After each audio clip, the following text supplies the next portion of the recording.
희망의 닻을 올리고 항해하는 우리에게 성령의 바람이 불어와 우리를 소원의 항구로 인도해 주시기를 주님의 이름으로 축원합니다.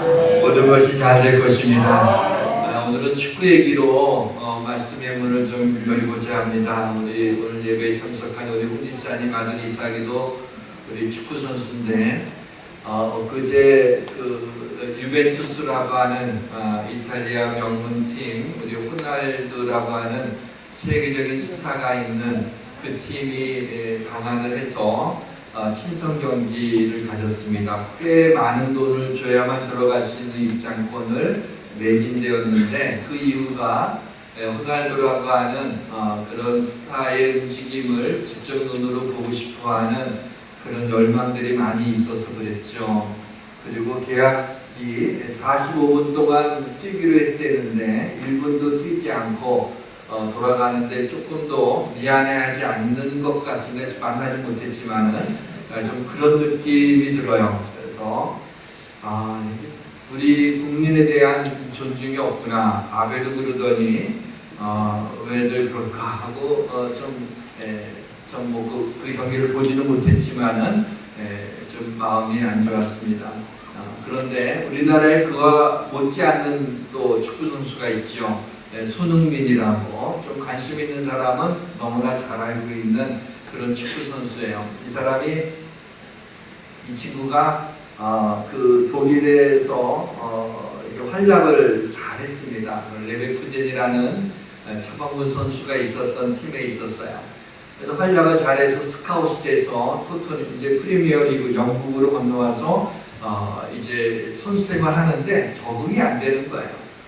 그래갖고 너무 성적도 안 나오게 되고 이제 좀 적응하기가 너무나 힘드니까 손흥민이 독일로 돌아가야겠다, 레베쿠젠으로 이제 친정팀으로 가야겠다고 생각을 할 때였습니다. 또 언론들도 토트넘 팬들도 괜히 비싼 돈 주고 데리고 왔다고 빨리 돈을 팔라고 이제 그런 얘기들이 많이 나오고 있을 때 얼마나 마음이 힘들었겠어요. 그런데 그때 포체티노라고 하는 그 감독이 있습니다. 아르헨티나 사람인데 이 사람이 손흥민에게 딱 한마디를 했다고 해요. 떠나려고 하는 것을 알고 이 한마디 때문에 손흥민이 그냥 머물러 있고 지금의 아주 굉장히 인정받는 스타가 되었는데 그게 뭐냐면 이런 얘기를 했다고 그래요. 내 계획 안에 너 있다. 내 계획 안에 너 있다. 다시 말하면 너를 이제 앞으로 쓰게 될 거다 라고 했을 때 손흥민이가 그것을 믿고 그 힘들 때를 지나게 돼서 나중에 큰 활약을 해서 지금은 아주 굉장히 토트넘에서 없어서는 안 될 핵심 선수가 된 것이죠. 저는 그 기사를 읽다가 생각난 것이 우리 하나님의 백성들, 우리 하나님의 자녀들은 하나님의 계획 안에 있습니다. 지금 아무리 좀 힘들고 여러 가지 우리의 마음을 상하게 하고 두렵게 하고 불안하게 하는 일들이 있더라도 내가 하나님의 계획 안에 있다는 걸 믿고 하나님께서 어느 날 여러분들을 들어서 놀랍게 사용하시고 하늘의 모든 신령한 은혜와 복을 나눠주실 줄 믿으시기를 주님의 이름으로 축원합니다. 복음을 굿뉴스라고 합니다. 굿뉴스. 그러니까 말 그대로 얘기하게 되면은 좋은 새로운 소식들이라고 하는 그런 뜻을 가지고 있죠. 그래서 좋은 소식을 전해주겠다고 그렇게 해도 우리는 믿지 않는 가족이나 가까운 그 친구들을 데리고 와서 복음을 듣게 하는 일을 굉장히 힘들게 생각합니다. 그리고 또 큰 관심이 없는 사람들도 있습니다. 복음이 굿뉴스인데 아마 뉴스가 아니라 새로운 게 아니라 너무 오랫동안 이 복음에 대해서 들어왔기 때문에 우리가 신선한 그런 그 충격이 없어서 복음을 듣지 않게 하는 것인지 모르겠습니다. 아니면 내가 복음에 대한 이해, 복음의 능력에 대해서 내가 잘 알지 못하기 때문일지도 모르겠습니다. 그러나 그보다도 아마 이런 걸 거예요. 믿지 않는 가족이나 믿지 않는 친지, 친구, 가까운 사람들을 교회에 들어와서 복음을 듣게 하고 아니면 교회 오지 않아도 전도하면서 복음을 듣게 하는데 이 일에 우리가 적극적이지 못한 이유는 예수를 믿어야 구원받는다고 교회에 같이 나가자고 그런 말을 하게 되면은 이 가까운 우리 가족이나 친구들이나 친척들이 전부 다 또 그 얘기 하냐고 그러면서 아주 속이 뒤틀리는 것 같은 알레르기 반응을 갖다가 보이니까 그 얘기를 괜히 해봤자 마음만 상하고 오지도 않을 것 같으니까는 아마 그런 복음에 대해서 들려주지를 못하는 것 같은 그런 생각이 듭니다. 자, 오늘은 천국과 지옥이 어떤 곳인지에 대해서 말씀을 드리고 또 죄에 대해서 살짝 언급을 하고 그리고 마지막으로 복음에 대한 말씀을 전해드리도록 하겠습니다. 주의 성령의 역사하심이 오늘 이 가운데 함께하여 주시기를 주님의 이름으로 축원합니다. 이 세대의 복음을 이야기한다는 것, 천국과 지옥을 이야기한다는 것은 상당히 힘들고 불편한 마음이 듭니다. 왜냐하면 지금 이 시대는 내가 느끼고 내가 생각하는 것이 옳다고 하는 상대적 진리가 주류를 이루고 있는 시대예요. 그래서 누가 뭐라고 해도 내가 그렇게 안 느꼈다고 나는 그렇게 생각하지 않는다고 그럼 그 말이 옳다는 거예요. 그러니까 그게 아니라 당신이 죄인이라고 이런 말을 들으면 화들짝 놀라게 되고 시끄럽다고 하면서 그 얘기를 듣지 않는 이러한 시대입니다. 그래서 이들에게 예수를 믿어야만 구원받는다라고 하는 이러한 그 복음이 이들에게는 아주 편협한 시각으로 비춰지기 때문인 것입니다. 먼저 천국과 지옥에 대한 말씀을 드리도록 하겠습니다. 사람들은 천국과 지옥이 있는지를 궁금해합니다. 그래서 천국과 지옥에 대해서 이야기를 하게 되면 또 그것을 받아들이지를 않고 믿지를 않습니다. 천국에 갔다가 왔다는 그런 사람들이 쓴 책들이 시중에 나와 있는 것을 보게 됩니다. 예전에 펄스 콜레라고 하는 사람이 내가 본 천국이라는 책이 한참 아주 오래전이에요. 그때 그게 유행을 했어요.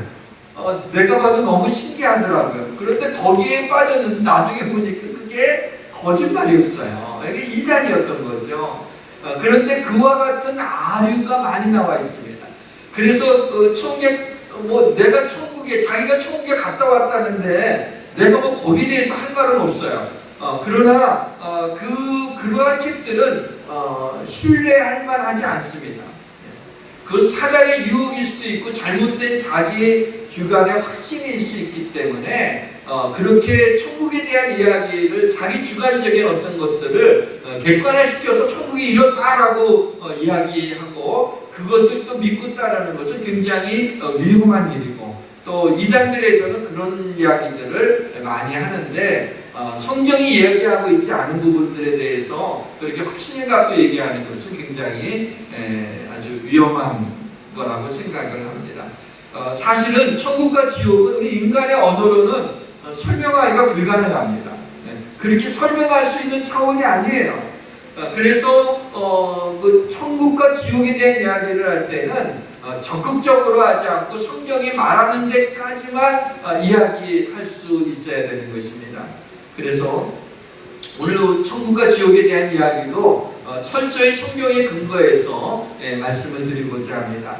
어떤 사람은 천국과 지옥을 동화 같은 이야기로 생각을 합니다. 그러나 천국과 지옥은 실제합니다.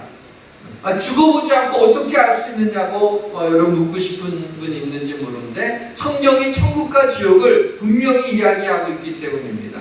아니 성경이 이야기하고 있는데 이보다 더 강력한 증언이 어디에 있겠습니까? 이 성경에 있는 그 예언의 말씀이 하나도 이루어지지 않은 것이 있었나요? 성경 말씀이 하나라도 거짓된 것이 있습니까? 성경 말씀이 하나라도 틀린 것이 있었습니까?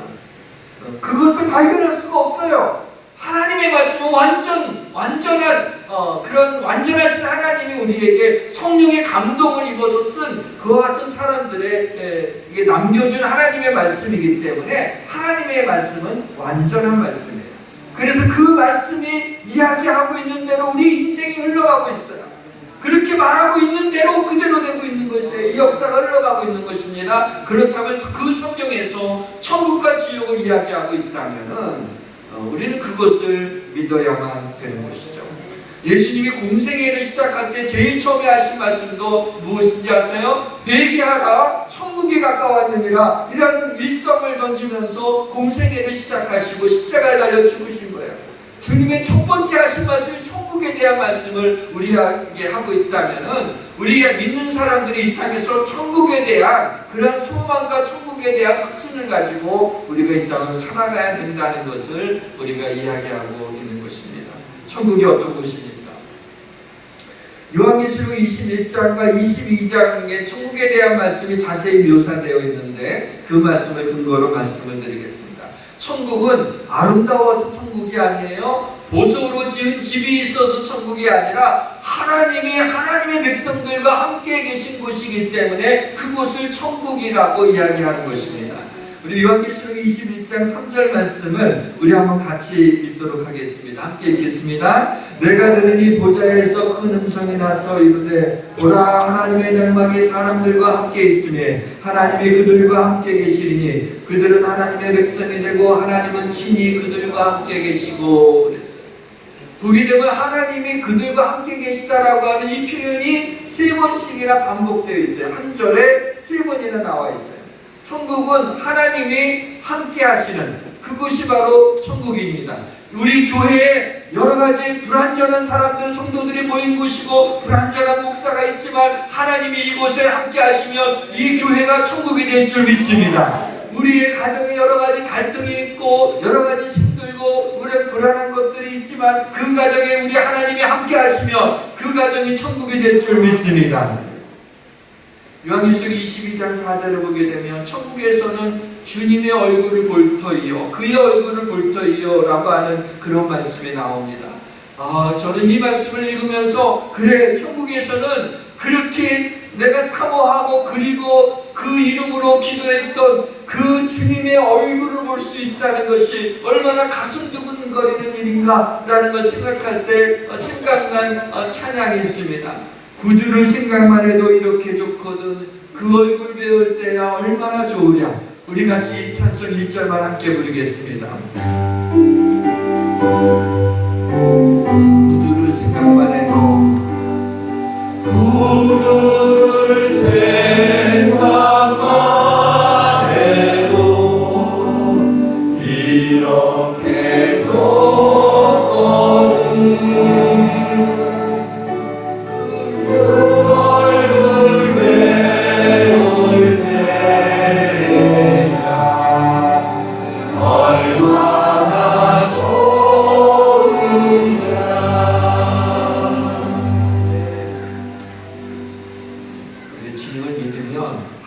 천국 가서 주님의 얼굴을 아무튼 보게 될 겁니다. 근데 얼마나 좋으랴 하는 사람도 있고 보고 도망가는 사람도 있을 것 같아요. 너무 놀래가지고 또 너무 죄스러워서. 그러나 우리의 많은 허물이 있지만 우리 하나님께서는 우리가 믿음으로 이 땅에 산 것을 우리 하나님이 기억하시고 칭찬하실 줄 믿고 하나님을 주님의 얼굴이 배우면 달려가서 그 품에 안기시기를 주의 이름으로 축원합니다. 연세가 많으신 어느 권사님이 성경을 읽는데 그분은 성경에 그 이름들만 막 외우는 거예요. 성경의 이름을 계속. 그래서 이제 옆에 있는 어떤 성도가 아니 권사님 아니 성경을 사람들 이름만 그렇게 외우고 그렇게 읽으시면 어떡하냐고. 그랬더니 그 권사님이 하시는 말씀이 내가 나이가 많잖아. 예. 그래서 내가 곧 천국 갈 거잖아. 예. 천국에 가면 성경이 필요하겠냐? 그래서 아이고 물론 뭐 성경에 나오는 이름이라도 내가 알고 가야 천국에 가서 그 어르신들한테 그래도 아는 척이라도 그 통성명이라도 하려고 그러면 그 이름이라도 좀 알고 가야 되지 않냐고. 모세 아브라함 그래서 그 이름을 외우시더라는 겁니다. 제가 그때 만들어낸 얘기 같지만 이 이야기의 메시지가 이 권사님은 천국에 가는 확신이 있었던 거예요. 그래서 그 어르신들하고 통성명하겠다고 성경의 이름을 외우는 참 복된 분이다라는 생각을 합니다. 요한계시록에 이렇게 성경이 묘사되었죠. 수정같이 흐르는 생명수 강이 하나님과 어린 양의 보좌로부터 흘러나와 길 가운데로 흐르느냐. 강 좌우에 생명나무가 있고 12달마다 12과일이 맺혀지게 되고 그 잎사귀는 치료하는 잎사귀다. 하나님은 천국에서 우리가 이 땅에서 흘린 눈물을 다 씻겨주시고 천국에는 다시는 사망이나 애통하는 것이나 곡하는 것이나 다시 아픈 것이 있지 않는 것이다. 그렇게 말씀하고 있고 또 천국에는 해와 달의 비침이 쓸데없고 밤이 없고 하나님의 영광이 비치고 그리고 어린 양이 등불이 되는 곳이다. 천국에는 12문이 있는데 그 문은 12진주로 되어 있어 하나의 통진주로 천국문이 되어 있다. 그리고 그 성의 길은 맑은 유리 같은 정금으로 되어 있고 그 성의 성곽은 벽옥으로 되어 있으며 또 성의 기초석은 각색 보석으로 되어 있는데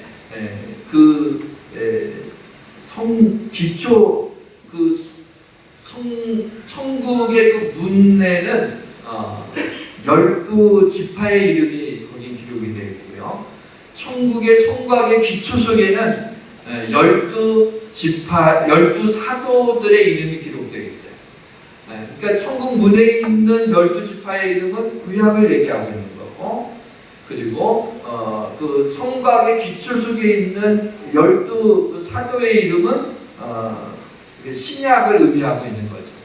그리고 그 12개의 기초석이 있는데 거기에는 벽옥, 남보석, 옥수, 녹보석, 홍마로, 홍보석, 황옥, 노곡, 다망옥, 비치옥, 청옥, 자수정 이와 같은 저는 이름도 잘 알지 못하는 그러한 보석들로 이루어져 있다라고 하는 이 말씀을 읽으면서 이런 생각을 해봤습니다.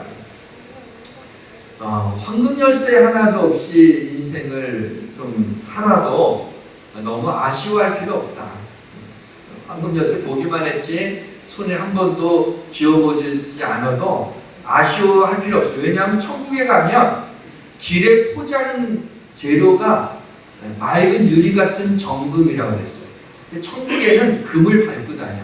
이 땅에서 요만한 거 들고 있어봤자 괜히 불안하고 그러니까 그냥 팔아서 리모델링 하는데 선교센터를 쓰는 게 낫지 그거 들고 있어봤자 괜히 그거 애들이 가져가려고만 하지 그거 좋을 거 없어요. 그래서 마음 상하고 그래요. 왜냐하면 천국 가면 금을 밟고 다니는 거니까 아쉬워할 거 없어요. 결혼할 때 제대로 된 보석 하나 받지 못해서 보석에 한이 맺힌 그러한 혹시 여자분들 계십니까?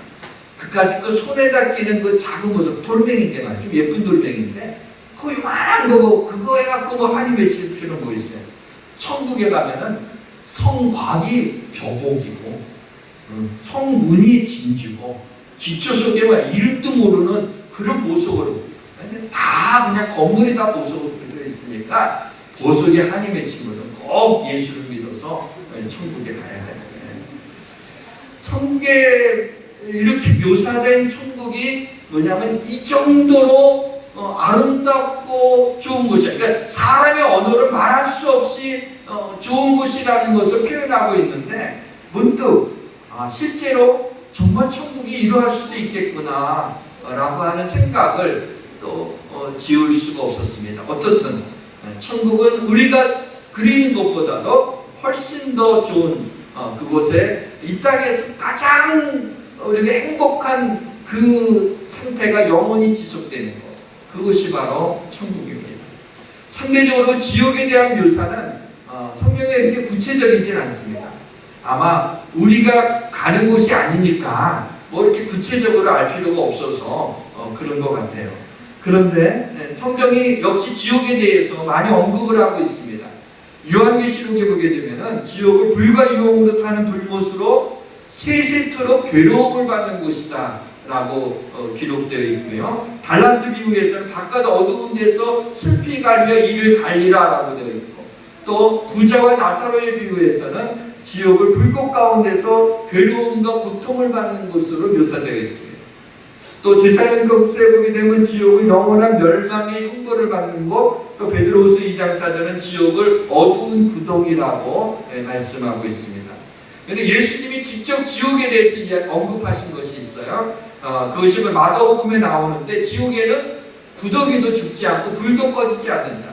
그러니까 지옥이나 천국은요 영원히 사는 곳이에요.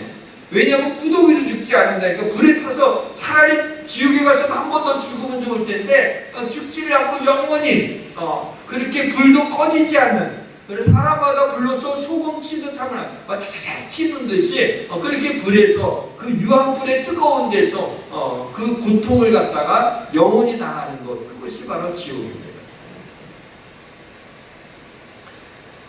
지옥이 이처럼 끔찍하고, 이처럼 절망적이고, 이처럼 견딜 수 없고, 이처럼 끝이 없는 것이 지옥이에요.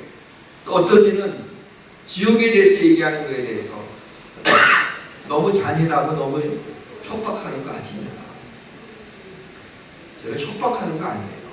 성경에 나와 있는 말씀을 드리는 건데, 지옥에 대해서 침묵하는 것이 더 잔인한 일 아닐까요? 지옥을 알지 못해서 지옥에 떨어지게 된다면 그게 더 무서운 일, 그게 더 잔인한 일 아니에요. 이 얘기를 해줘야 되지 않겠습니까? 우리 믿지 않는 자들에게 천국과 지옥에 대해 성경에 나와 있는 이야기를 상상해서 꿈에 꾼 것을 이야기하면 안 돼요. 어떤 책을 보고 얘기하는 게 아니라 성경이 이렇게 이야기하고 있는 것에 대해서 우리는 얘기해 줄 수 있어야 돼요. 좋은 말한테 안 들고 겁을 줬었어도 예수를 믿게 해야죠. 신보좌 앞에 생명책이 펼쳐져 있는데, 그 생명책에 기록된 자는 천국에 가고 그 생명책에 기록되지 않는 자는 지옥에 가는 거예요.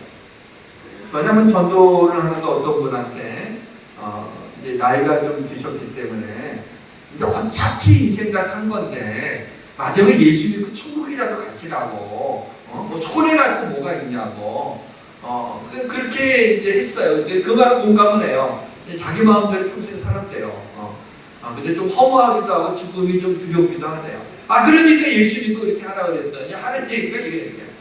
아유, 내가 그렇게 남의 눈에 피눈물 나게 내가 그렇게 잘못한 것도 없는데, 내가 조금 슬그슬그 거짓말을 좀 사업상 좀 했더라도 난 사기꾼은 아닌데, 내가 지옥에는 가겠냐고.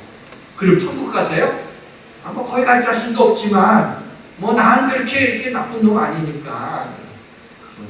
예수 믿으세요? 안 믿잖아. 지옥 가요. 그러니까 아주 기분 나쁜 표정으로 지옥 간다고요. 그러시면 안 돼요. 그걸로 되는 게 아니에요. 그래서 뭐 어디 갈 거예요? 천국은 갈 자신이 없고 지옥은 안 갈 것 같고 중간에 뭐가 있지 않냐는 거예요. 그게 뭐냐 했더니 모른대. 그래서 없어요. 없어서 모르는 거예요. 안에 잠자는 거 있지. 그냥 말이 안 되더라고요. 그래서 돈만 잔뜩 주고 나중에 그냥 좀 돌아오고 그렇게 하고 전도를 마친 적이 있어요. 생명책에 기록된 자가 뭐예요? 예수님을 나의 주로 믿는 자죠. 내 죄를 인정하고 십자가에서 흘리신 예수님의 피가 나의 죄를 씻어주신다는 것을 믿는 자, 그런 자가 생명책에 그 이름이 기록된 자예요.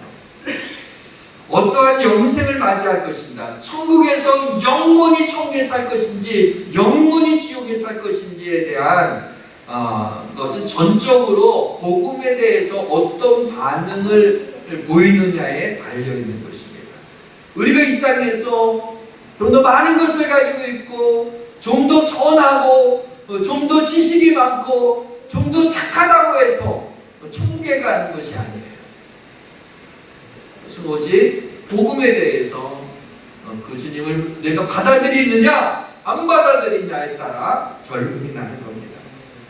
복음의 정보에 대한 동의가 아니라 복음을 알고 있더라도 알고 있는 것에 대해서 내가 인정한다는 게 아니라 복음 앞에서 결단을 해야 돼요. 나의 삶이 이제는 나의 모든 죄를 주님 앞에 고백하고 그동안에 나의 삶이 하나님 앞에 죄지었음을 우리가 통회하면서 이제는 하나님의 영광을 위해 살겠다라고 터닝 포인트가 있어야지. 그리고 예수님을 나의 구주로 믿을 때 구원을 받는 거야. 그냥 뭐 믿어보지 뭐, 그냥 믿어주지 뭐, 그냥 믿는다 이래 갖고 믿어지는 게 아니야. 그런 동의로 믿어지는 게 아니야.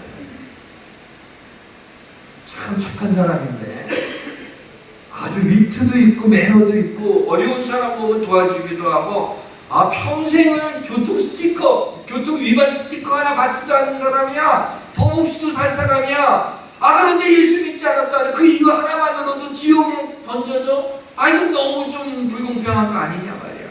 어떻게 이렇게 선한 사람을 지옥에 보낼 수 있느냐, 이렇게 묻고 싶은 사람이 있습니다. 그러면 어떻게 죄 지은 자를 천국에 보낼 수 있단 말이야. 그렇게 선한 사람을 지옥에 보낼 수 없다면 죄 지은 사람을 천국에 보낼 수 있어요. 그도 분명히 죄인입니다. 잘 포장된 죄인이에요.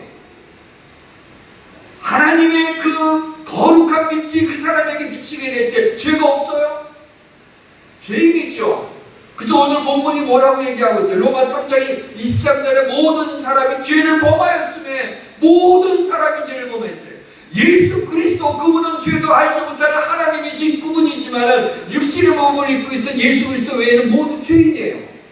가톨릭에서 성모 마리아는 원죄가 없다 그랬지만 죄인입니다. 왜 성경에 그 사람은 사람이 아닌가요? 모든 사람은 죄인이에요. 그래서 남들보다도 더 아주 매력있게 보이고 아주 참 좋은 일도 많이 하고 아주 성품도 온유하고 그렇더라도 죄인이에요. 누구나 그리스도의 보혈의 능력이 필요하지 않은 사람이 없는 거예요. 자신이 지은 죄를 심각하게 보지 않는 사람들이 많습니다. 내가 그래도 남들보다는 낫다는 거예요. 그건 인간적인 관점에서 보는 거죠.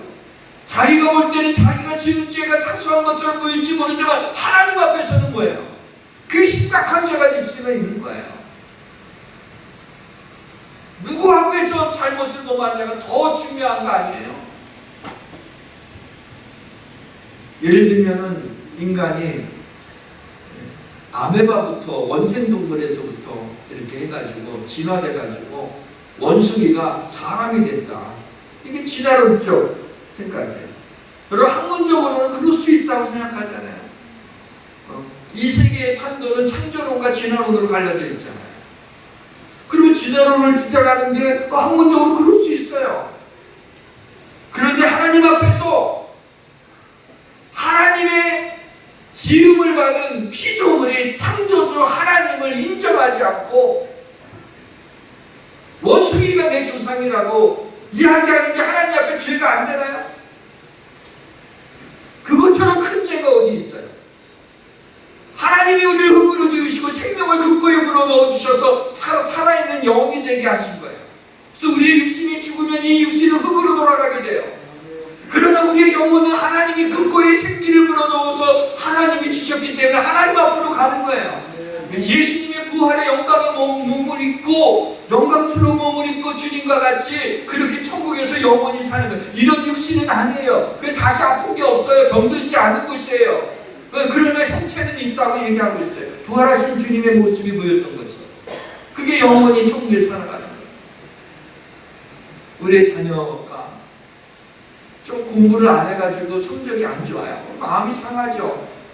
그러면 난 너 같은 거 공부 못하는 놈 내 아들도 내 딸도 아니라 그럽니까? 속상하지만 뭐예요? 배고파하면 밥을 주고요. 졸리면 재워주지 않습니다. 그러면 어디서 얻어맞고 들어와서 속상하지만 뭐예요? 그게 내 자식 아니에요? 그런 못난 자식이 있다 할지라도 다 내 자식은 사랑스러운 거야. 그런데 만약에 자식이 어디나 들어와서 아빠 보고 아저씨 이름은 이게 뭐 하는 거냐? 엄마 보고 아줌마. 우리 엄마 아니에요. 우리 아빠 아니에요. 만약에 그런다면 세상에 그거 뒤집어질 일은 아니네요. 근데 널 어떻게 갖고 키웠는데 말이야. 너 뭐 그런 말 할 수 있니? 몰라 하나. 태어날 때 내가 눈 뜨고 봤어요? 그걸 어떻게 믿어? 하는데 보는 것만 믿는 거야. 사진 조작이지. 만약 그렇게 나오면 어떡할 거야? 부모를 부모로 인정하지 않을 때 그게 부모에게 가장 불효한 일이에요. 하나님 창조주 하나님이 세상을 지으시고 하나님 우리 인간을 지으시고 이 땅을 이 역사를 운영하시고 자유를 주관하시는데 그냥 우연히 생겨난 거고 꽃도 그냥 우연히 아름답고 물고기도 우연히 생기고 그냥 새도 뭐 그렇게 우연히 생긴 게 많아. 하나님의 작품이 아닌 것을 그럴 수 있어요. 얼마나 신비해요. 이 우주를 보세요. 이 행성을 보세요. 이 은하계를 보세요. 하나님의 별을 붙들고 있지 않으면 충돌해서 다 벌써 지구가 없어지지 않겠어요. 하나님이 지으신 자인데 지으신 일을 모르는 것, 그게 큰 죄지. 그게 아무렇지도 않은 거예요. 예수님을 나의 주로 믿지 않는 거, 인간적인 관점에서 볼 때 그럴 수 있어요. 내가 안 믿는다는데. 불교를 믿던, 힌두교를 믿던, 이슬람교를 믿던, 유교를 믿던, 뭔 상관이냐, 그냥 내가 하나 종교를 가지고 그냥 선하게 살면 되는 거지, 위로받고 힘을 얻고, 그러면 되는 거지. 그렇게 얘기해요. 여러분, 근데 하나님께서는 우리를 위하여서 당신의 아들을, 당신이 인간의 몸을 입고 이 땅에 오셔서 우리를 위해 십자가에 달려 죽으셨어요. 그렇게 해서 우리에게 대한 자신의 사랑을 표현하신 거예요. 우리를 그렇게 사랑하신다고, 내가 너를 사랑한다고. 얼마나 성경이 하나님의 사랑으로 점철되어져 있는지 몰라요. 근데 그 사랑을 거부한 거잖아요. 그 주님을 믿지 않겠다고 한 거잖아요. 하나님 사랑 거부죄. 여러분, 우리를 위하여 생명을 내어주시니까, 우리를 위해 죄인 되었을 때 우리를 위해 죽으심으로 우리에게 대한 사랑을 확증하신 그 하나님의 사랑에 대해서 내가 거부하면 세상에 그거보다 큰 죄가 어디 있어요? 하나님 앞에 이걸 안 받아들였어요. 믿지 않는 자들은 다 이런 죄가 있지 않나요? 마지막으로 복음에 대해서 말씀드립니다. 모든 사람이 죄를 범했습니다. 우리는 육체의 욕심을 따라 사는 본질상 진노의 자녀였습니다. 허물과 되어도 죽었던 우리를 긍휼히 풍성하신 하나님이 그 크신 사랑으로 우리를 위하여 이 땅에 오시고, 하나님이 죄를 알지도 못하는 그 아들 예수 그리스도를 이 땅에 보내셔서, 하나님의 아들 예수 그리스도가 우리의 죄를 사해주기 위해 대속물로 십자가에서 피 흘려 죽으심으로 그 피가 모든 인간의 죄를 사해주는 능력이 된다는 사실을 믿는 자에게 죄사함의 복과 하나님의 자녀로 삼아주시네, 하나님 우리를 양자로 삼아주시는 그런 은혜를 베풀어 주셨다는 걸 믿는 것, 그럴 때 구원을 얻게 되고, 그것이 바로 복음입니다. 복음 25절 상반절에도 이 예수를 하나님이 그의 피로써 믿음으로 말미암는 화목 제물로 삼으셨습니다. 예수를 하나님이 그의 피로써 믿음으로 말미암는 화목 제물로 삼으셨습니다. 제물은 죽는 게 제물이에요. 죽는 게 제물이에요. 하나님이 그 아들을 죽게 하셨어요. 제물로 삼. 여러분의 아들을 제물로 삼을 수 있어요? 우리 못해요. 하나님 그렇게 하셨어요. 우리가 우리 인간적인 사랑보다 하나님의 사랑이 우리가 상상할 수 없는 사랑. 이런 죄인을 나를 위하여 그러실 수 있냐 말이죠. 이 복음을 받아들이면 구원받고 안 받아들이면 구원받지 못합니다. 너무나도 명백해요.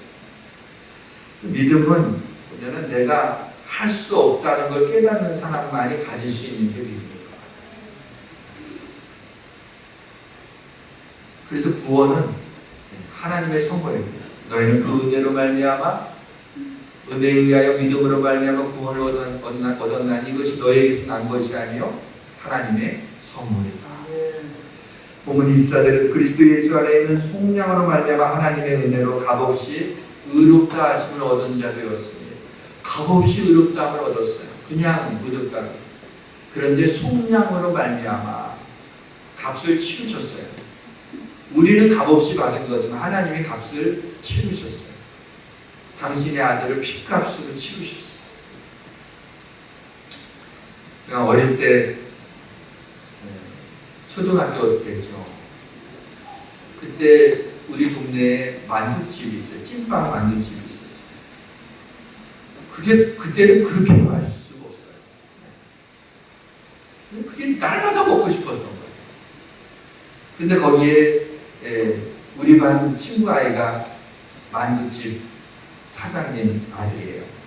그래서 걔하고 친했어요. 제가 의도적으로 조건해서. 그래서 거기 가고 걔만 있으면은 만두나 찐빵을 하나 두 개씩 얻어 먹어요. 그 맛으로 친구 삼아 이렇게 했는데 이 친구가 없을 때도 그거 먹고 싶은 거야. 그래갖고 그 앞에서 제가 끼욱끼욱거렸어요. 씨다 보고 또 줄래나 싶어서. 친구 아들이니까 안 주더라고요. 근데 그 찐빵을 바라보고 있는 모습을 저희 엄마가 봤던 거예요. 그들이 그 다음부터는 제가 그 앞에만 서 있으면은 얼른 나와서 찐빵이나 만두 주는 거야. 이 사람 회심했나? 왜 이렇게 잘 주나? 그때 이제. 근데 나중에 알게 된 사실이었어요. 그걸 보고 엄마가 얘기를 하더라고요. 네가 그걸 먹고 싶어 해서 네가 그 앞에서 끼웃끼웃하면은 무조건 주라고, 값없이 주라고. 그러면 내가 갚아주겠다. 대신 그걸 아마 사 먹었다 그러면은 이제 다시 돈을 치는 거야. 저는 그때 값없이 먹은 건지 알았어요. 그래갖고 얼마나 신나는지 몰라요. 보니까 우리 엄마 값을 치른 거였어요. 값을 치른 거였어요. 지금 생각하면 얼마나 감사한지 몰라요. 여러분, 우리가 값없이 구원받아서 값이 없는 게 아니에요. 하나님의 자녀가 된 이것처럼 여러분 이렇게 멀쩡하게 앉아있으면 안 돼요. 부쩍부쩍 뛰어야 되는 거야. 이 세상에 이런 은혜가 어디 있어요? 값없이 구원을 받아요. 그런데 우리 주님이 피값으로, 그래서 우리를 포기하지 않는 거예요. 피값으로 우리를 사셨기 때문에 우리가 조금 시원찮아도 끝까지 붙들고 계십니다. 하나님의 계획 안에 우리를 넣고 계신 거예요. 어떤 성도가 자녀를 앞세웠습니다. 큰 슬픔 가운데 지나가는 몇 달이 지나 목사님을 만나 이런 얘기를 합니다. 목사님, 내 아들이 천국에 있다고 생각하니 그전에는 천국이 멀게만 느껴지고 피상적으로 그냥 막연하게 생각을 했는데 이제는 천국이 얼마나 가깝게 느껴지고 이제는 천국에 가고픈 소망도 저에게 생겼습니다. 그 소망을 가지고 제가 살아갑니다. 그런 얘기를 하더라는 거죠. 사랑하는 성도 여러분, 예수 그리스도가 나의 죄를 용서해 주기 위해 십자가에 달려 죽으신 것을 믿습니까?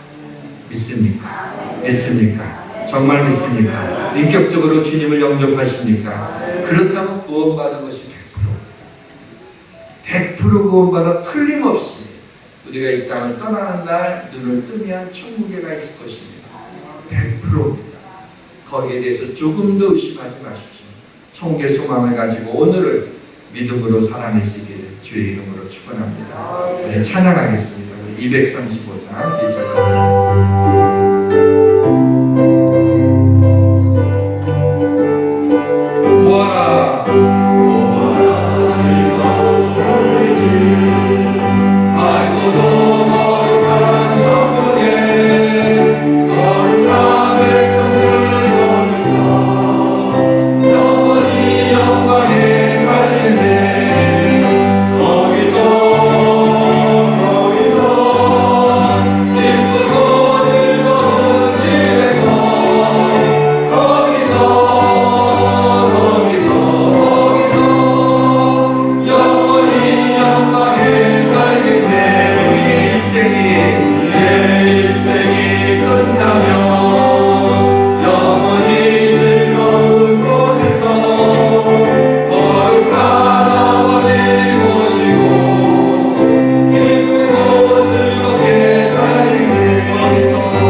그 아들 이 땅에 주셨는데, 복음을 우리에게 주시고 말씀을 주셨는데 우리 주변에 아직 믿지 않는 사람들이 많아 속이 상합니다.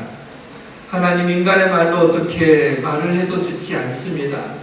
하나님, 그 영혼을 위하여 기도하오니 우리의 가까운 가족과 또 친구와 친척과 우리 이웃들의 믿지 않는 영혼들이 있으면 우리 하나님이여 그 마음에 하나님이 사정없이 들어가셔서 그 마음을 깨트려 주시고 그 마음에 예수 그리스도의 은혜가 임하게 하여 주옵소서. 그리하여 다 구원을 받아 천국 갈 수 있도록 하여 주시고 이 일에 우리가 관심을 갖고 기도하며 영혼을 구원하는 것이 나의 사명이 되게 하여 주시옵소서. 예수님의 이름으로 기도합니다. 아멘.